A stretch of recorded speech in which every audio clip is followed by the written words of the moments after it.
বন্ধুরা আপনারা প্রত্যেকেই জানেন 16ই ডিসেম্বর খসড়া তালিকা প্রকাশের পর থেকেই সারা পশ্চিমবঙ্গ জুড়ে শুরু হবে এসআইআর এর হেয়ারিং পর্ব। তবে এই এসআইআর এর হেয়ারিং নিয়েই শুরু হলো সমস্যা। কি সমস্যা তৈরি হলো আজকের এই ভিডিওটিতে আপনাদেরকে এই বিষয়ে একদম বিস্তারিতভাবে জানিয়ে দেব।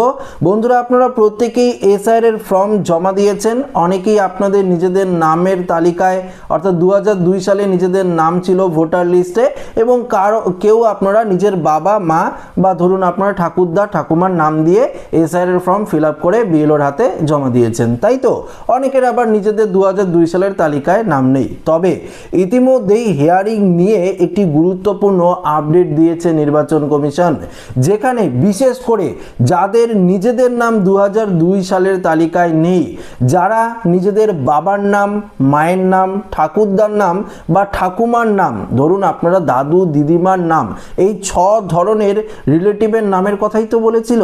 তারপরেও আপনারা যদি আত্মীয়ের জায়গায় অন্যান্য নাম ব্যবহার করে থাকেন, অনেকেই দিদির নাম বা দাদার নাম, কাকুর নাম, জেঠুর নাম, মামার নাম, এগুলো নিয়ে যদি আপনারা এই ধরনের নাম যদি আপনারা ব্যবহার করে থাকেন, আত্মীয়ের জায়গায় সম্পর্কের জায়গায় যদি আপনারা এই সমস্ত নামগুলো ব্যবহার করে থাকেন, তাহলে অবশ্যই এই আপডেটটি আপনাদের জন্য খুবই গুরুত্বপূর্ণ হতে চলেছে।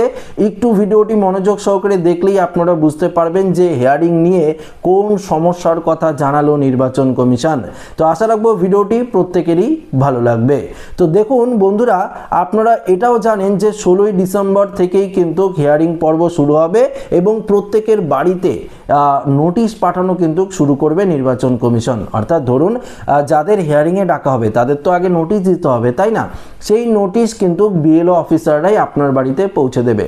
নোটিশ জারি করবে ইআরও বা এইআরও, সেই নোটিশ বিএলওর হাতে পৌঁছে যাবে এবং বিএলওরাই কিন্তু আপনার বাড়িতে গিয়ে নোটিশটি দিয়ে আসবে এবং নোটিশের মধ্যেই পরিষ্কার লেখা থাকবে কবে কখন আপনাদেরকে কোন সময় হিয়ারিংয়ে ডাকা হবে। তবে দেখুন এখানে পঞ্চায়েত অফিসেও কিন্তু হিয়ারিং হবে না, বিডিও অফিসেও হিয়ারিং হবে না বা এসডিও অফিসেও হিয়ারিং হবে না। কোথায় হবে?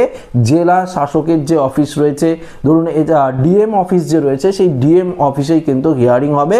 পাশাপাশি ভিডিও রেকর্ডিংয়ের মাধ্যমে আপনার সমস্ত কথাবার্তা কিন্তু সেখানে রেকর্ডিং অটোমেটিক হবে।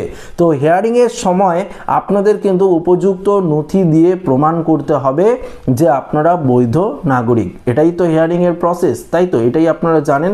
তবে দেখুন আগে নির্বাচন কমিশন কি বলেছিল, যখন এসআইআর এর ফর্ম ফিল আপ হচ্ছিল তখন কি বলেছিল এই এসআইআর এর ফর্ম নিয়ে, যে কাদের হিয়ারিংয়ে ডাকা হবে এবং কাদের হিয়ারিংয়ে ডাকা হবে না, সেটা আপনাদেরকে আগে জানিয়ে দিই। আগে নির্বাচন কমিশন কি বলেছিল সেটা আপনাদের জানাবো, এখন নির্বাচন কমিশন কি বলছে সেটাও আপনাদেরকে জানাবো। দুইয়ের মধ্যে আপনারা তফাৎ এবং পার্থক্য বুঝতে পারবেন এবং পরিষ্কার বুঝতে পারবেন। আপনাকে কিন্তু হিয়ারিংয়েই ডাকবে নির্বাচন কমিশন। আপনার নাম খসড়া তালিকায় থাকুক বা না থাকুক সেটা কিন্তু কোনো ম্যাটার করবে না। আপনি যদি এই ক্যাটাগরির মধ্যে হয়ে থাকেন তাহলে আপনাকে হিয়ারিংয়ে যেতেই হবে। যদি খসড়া তালিকায় নাম না ওঠে সেক্ষেত্রে অন্য ব্যাপার, তাহলে আপনারা কিভাবে নাম তুলবেন সেটাও আপনাদেরকে ভিডিও শেষে জানাবো। দেখুন আগে নির্বাচন কমিশন জানিয়ে দিয়েছিল, ধরুন আপনার নাম 2002 সালের তালিকায় আছে, তাহলে আপনাকে হিয়ারিংয়ে যেতে হবে না, তাই তো বন্ধুরা? এটাই তো বলেছিল। পরবর্তী 2 নম্বর কাদের হিয়ারিংয়ে যেতে হবে না? যাদের নিজেদের নাম 2002 সালের তালিকায় নেই কিন্তু তাদের বাবার নাম, মায়ের নাম বা ঠাকুরদার নাম বা ঠাকুমার নাম ভোটার লিস্টে রয়েছে 2002 সালে, বা অন্য ক্ষেত্রে তার মায়ের বাবার নাম, তার মায়ের মার নাম, অর্থাৎ দাদু দিদিমার নাম ভোটার লিস্টে রয়েছে 2002 সালে, সেক্ষেত্রে কিন্তু এই 6 ধরনের আত্মীয়ের রিলেটিভ হিসাবে আপনারা ব্যবহার করতে পারবেন, তাহলে আপনাদের হিয়ারিংয়ে যেতে হবে না, তাই তো বন্ধুরা? এটাই তো বলা হয়েছিল। কিন্তু এখন কিন্তু পরিস্থিতি পরিবর্তন হয়েছে, এখন হিয়ারিংয়ের নিয়মও পরিবর্তন হয়েছে। দেখুন যদি আপনাদের 2002 সালের লিস্টে নাম থাকে তারপরও আপনাকে হিয়ারিংয়ে ডাকতে পারে নির্বাচন কমিশন। কি কারণে ডাকতে পারে সেটাও জানাবো। ধরুন আপনার নাম 2002 সালের তালিকায় নেই, আপনার বাবার নাম দিয়ে আপনারা ফর্ম ফিল আপ করেছেন, মায়ের নাম দিয়ে ফর্ম ফিল আপ করেছেন, ঠাকুরদা ঠাকুমার নাম দিয়ে ফর্ম ফিল আপ করেছেন, তারপরও আপনাদের হিয়ারিংয়ে ডাকতে পারে কমিশন। এছাড়াও যারা দিদি বা দাদার নাম দিয়ে ফর্ম ফিল আপ করেছেন, কাকু জেঠুর নাম দিয়ে করেছেন ফর্ম ফিল আপ, তাদের তো অবশ্যই যেতে হবে নির্বাচন কমিশনারের নির্দেশ অনুযায়ী হিয়ারিংয়ে। আপনাদের অবশ্যই কিন্তু ডাকবে, এবং যাদের নাম 2002 সালের তালিকায় নেই তারা তো 100% হিয়ারিংয়ে ডাক পাবেন, বা পরিবারে কারোর নাম নেই এরকম 30 লক্ষেরও ওপরে ভোটার রয়েছে যাদের নামে একদম নোটিশ জারি হবে, বিএলওরা আপনার বাড়িতে নোটিশ নিয়ে যাবে এবং আপনাদের কিন্তু হিয়ারিংয়ে ডাকবে এবং যেতেই হবে। 11টি ডকুমেন্টসের মধ্যে একটি ডকুমেন্টস আপনাদের নিয়ে কিন্তু যেতে হবে।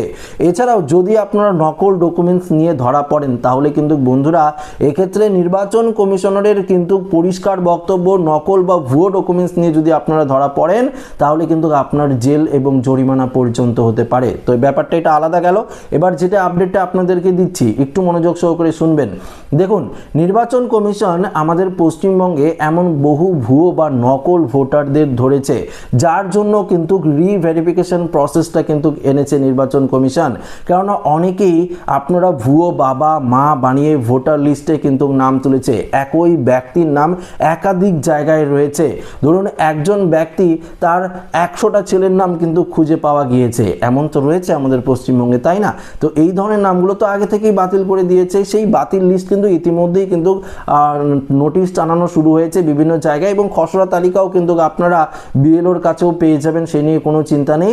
দেখুন বন্ধুরা, যদি আপনাদের হিয়ারিংয়ে ডাকে তাহলে কিন্তু অবশ্যই আপনি যদি আপনার বাবার নাম বা মায়ের নাম দিয়ে ভোটার ভেরিফিকেশন করে থাকেন এবং আপনার ধরুন 2002 সালে বাবার নাম লিস্টে রয়েছে এবং 2002 এর পরে আপনার বাবা যদি মৃত হয়ে থাকে, সেক্ষেত্রে কিন্তু 2002 সালের তালিকাটি এবং পাশাপাশি আপনার বাবার হয়তো ডেথ সার্টিফিকেটও লাগতে পারে যখন যদি আপনাদের হিয়ারিংয়ে ডাকে, সেটি কিন্তু আপনাদের দিতে হতে পারে। পাশাপাশি আপনার একটি ডকুমেন্টসেরও কিন্তু প্রয়োজন হতে পারে। ধরুন আপনার বাবা জীবিত আছে, তারপরও আপনাকে ডাকলো, হিয়ারিংয়ে ডাকলো, সেক্ষেত্রে কিন্তু 11টি ডকুমেন্টসের মধ্যে একটি ডকুমেন্টস এবং সেই তালিকাটি কিন্তু অবশ্যই আপনাদের মনে করে জেরক্স করে রাখতে হবে, সেই তালিকাটি কিন্তু নিয়ে যেতে হবে। হয়তো আপনার বা আপনি সন্দেহের লিস্টে পড়েছেন, আপনি বৈধ নাগরিক হতেই পারে, আপনি সন্দেহের লিস্টে পড়েছেন বা নির্বাচন কমিশনের আধিকারিকরা মনে করলো এআরও বা ইআরও আপনাকে বাড়িতে নোটিশ পাঠানো, সেক্ষেত্রে আপনার কোনো ভয় নেই, আপনারা যাবেন এবং 2002 সালের তালিকায় আপনারা যার নাম দিয়ে আত্মীয় করেছেন বা ধরুন মার নাম বাবার নাম, সেক্ষেত্রে আপনারা দাদু বা ঠাকুরদার নাম বা ঠাকুমার নাম দিয়েও করে থাকতে পারেন। তো সেই লিস্টে আপনাদের নিতে হবে, তার একটি ডকুমেন্টস, পাশাপাশি আপনার একটি ডকুমেন্টস নিয়ে হিয়ারিংয়ে আপনারা যাবেন, কোনো রকম অসুবিধা হবে না, আপনার ভেরিফিকেশন কিন্তু হয়ে যাবে।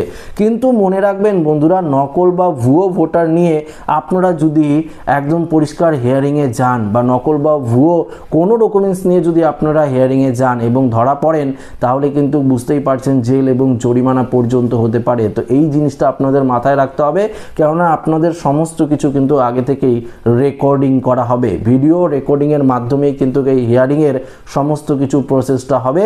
এবং ভিডিও রেকর্ডিংটি কতদিন পর্যন্ত থাকবে? যতক্ষণ না পর্যন্ত এসআইআর এর ফাইনাল লিস্ট প্রকাশিত করছে নির্বাচন কমিশন। তো আশা করি আপনারা হিয়ারিং বিষয়টা নিয়ে পরিষ্কারভাবে ক্লিয়ারভাবে বুঝতে পারলেন যে যদি আপনার নাম 2002 সালের তালিকায় থাকে তারপরও আপনাদের হিয়ারিংয়ে ডাকতে পারে। আত্মীয় হিসাবে আপনারা বাবা মা ঠাকুরদা ঠাকুমা দাদু দিদিমার নাম দিলেও আপনাকে হিয়ারিংয়ে ডাকতে পারে। এছাড়াও যদি আপনাদের হিয়ারিংয়ে না ডাকে, আপনার যদি ভেরিফিকেশনটা একদম ভালো হয়ে যায়, ম্যাচিং যেটা রয়েছে, প্রোজিনি ম্যাপিং যেটা বলা হয়, সেই প্রোজিনি ম্যাপিংটা আপনার ভালো হয়েছে বা সেলফ ম্যাপিং যেটা হচ্ছিল, সেই সেলফ ম্যাপিংও যদি আপনাদের হয়ে থাকে নিজেরটা নিজে, সেক্ষেত্রেও কিন্তু কোনো রকম সমস্যা হবে না। ভোটার ভেরিফিকেশনের ক্ষেত্রে আপনার নাম অটোমেটিক উঠে যাবে, আপনাকে আর হিয়ারিংয়েও যেতে হবে না। যদি সন্দেহের তালিকায় পড়েন, সেক্ষেত্রে লিস্টে নাম থাকলেও কেউ আপনাকে বাঁচাতে পারবে না, আপনাকে হিয়ারিংয়ে ডাকবেই এবং সেই অনুযায়ী আপনাদের প্রয়োজনীয় নথি দিয়ে কিন্তু আপনাকে ভেরিফিকেশন প্রসেসটা করতে হবে। ধরুন আপনার নাম 2002 সালের তালিকায় নেই, একটু মনোযোগ সহকারে শুনবেন। আপনার নাম 2002 সালের তালিকায় নেই এবং আপনার বয়স 45 বছর পেরিয়ে গেছে এবং আপনার বাবার নাম নিশ্চয়ই হয়তো আছে, সে এখন বৃদ্ধ রয়েছে, বা মায়ের নাম অবশ্যই আছে, তার নাম দিয়ে আপনারা ফর্ম ফিল আপ করেছেন এবং সেক্ষেত্রে নির্বাচন কমিশনকে আপনাদের কিন্তু জবাব দিতে হবে। কি জবাব দিতে হবে? কেন আপনি 2002 সালের ভোটার লিস্টে তখন নাম তুলেননি? তখন তো আপনার বছর 18 বছর পেরিয়ে গেছে, তো কেন তুলেননি? সেই সমস্ত কিছু কৈফিয়ত কিন্তু আপনাদের দিতে হবে। আপনার নাম 2002 সালের তালিকায় নেই, আপনার পরিবারের কারো নাম নেই, কেন নেই সেটিও কিন্তু জানা অবশ্যই জানবে ইআরও বা এইআরও।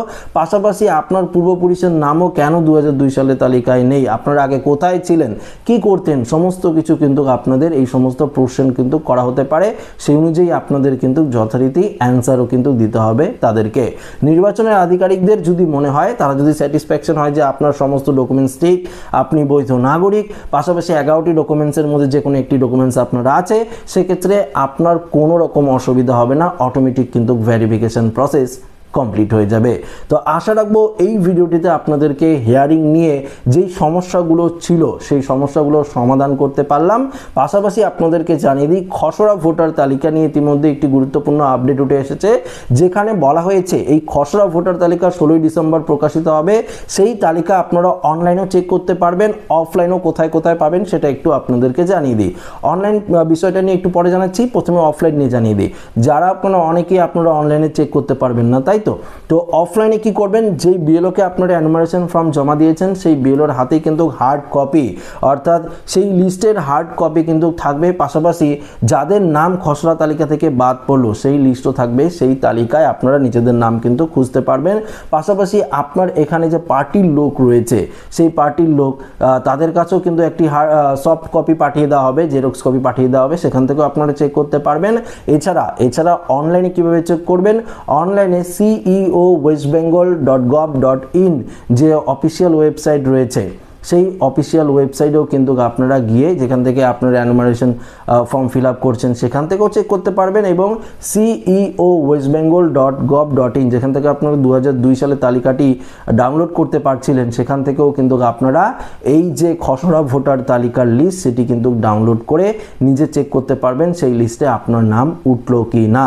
যদি সেই লিস্টে আপনার নাম ওঠে তারপর থেকেই কিন্তু দেখবেন হিয়ারিং প্রসেস আস্তে আস্তে শুরু হয়ে যাবে, এবং যদি আপনার বাড়িতে কোনো নোটিশ না আসে তাহলে আপনারা নিশ্চিন্ত থাকুন, কোনো রকম কিন্তু আপনার সমস্যা হবে না।